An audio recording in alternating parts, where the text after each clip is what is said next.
Il y a beaucoup de gens, maman, qui veulent faire des trucs incroyables, des choses extraordinaires. Mais est-ce que c'est vraiment utile pour réussir sa vie?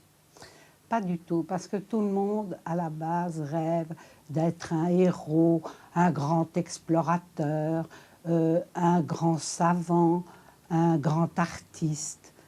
Mais tout ça que les autres admirent.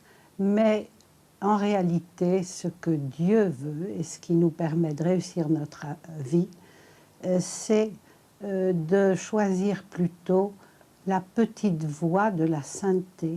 Et cette petite voie, c'est une voie quotidienne d'occupation que nous avons tous. C'est supporter les autres, ceux qui vivent avec nous, notre famille, nos collègues de travail, et nous supporter nous-mêmes, ce qui quelquefois est le plus difficile. Alors ça, voilà ce qui est difficile. Vous savez, Mallarmé disait la vie humble aux travaux ennuyeux et faciles est une œuvre de choix qui veut beaucoup d'amour. C'est beau ça, hein? C'est magnifique. Et c'est toujours vrai. Ça veut dire qu'il faut accepter finalement la lassitude et que c'est au travers de ce poids, de cette lassitude, de cette monotonie qu'on va se réaliser. Écoute, le côté répétitif des jours est vraiment extrêmement lourd à porter pour nous tous. Et il y a vraiment des jours où on se lève en se disant « Mon Dieu, encore un jour à tirer, mais qu'est-ce que je vais faire d'intéressant aujourd'hui ?» On en a vraiment par-dessus la tête.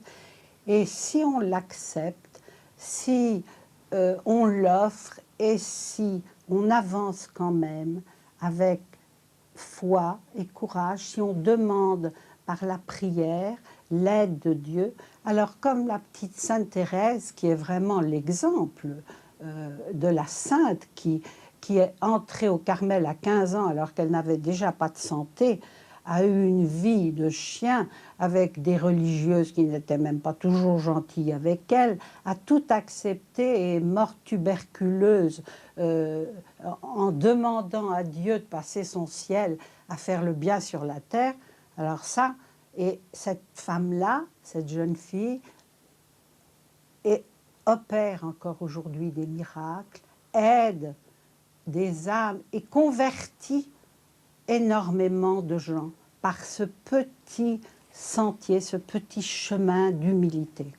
Humilité, modestie, petite voix, c'est quand même pas très enthousiasmant tout ça. Ah bah oui, mais attends, ça nous permet de devenir des saints. Tu crois que c'est pas enthousiasmant, ça? C'est ce qu'on peut faire de mieux. Oui, ça... mais on peut pas tous être des saints non plus. Mais nous sommes appelés tous à la sainteté, de près ou de loin. Nous sommes appelés à progresser. C'est le sens même de la vie.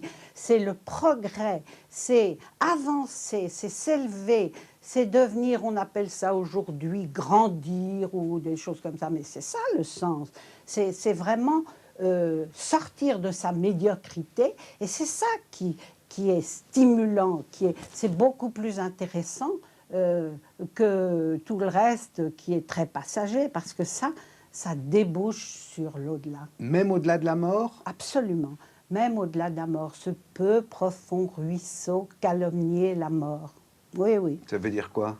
Ah ben, ça veut dire qu'il n'y a pas une grande différence entre la vie et la mort. Comme ça nous échappe totalement, nous avons l'impression que c'est le gouffre, le trou noir, mais en réalité, on calomnie la mort, mais en réalité, ce n'est rien.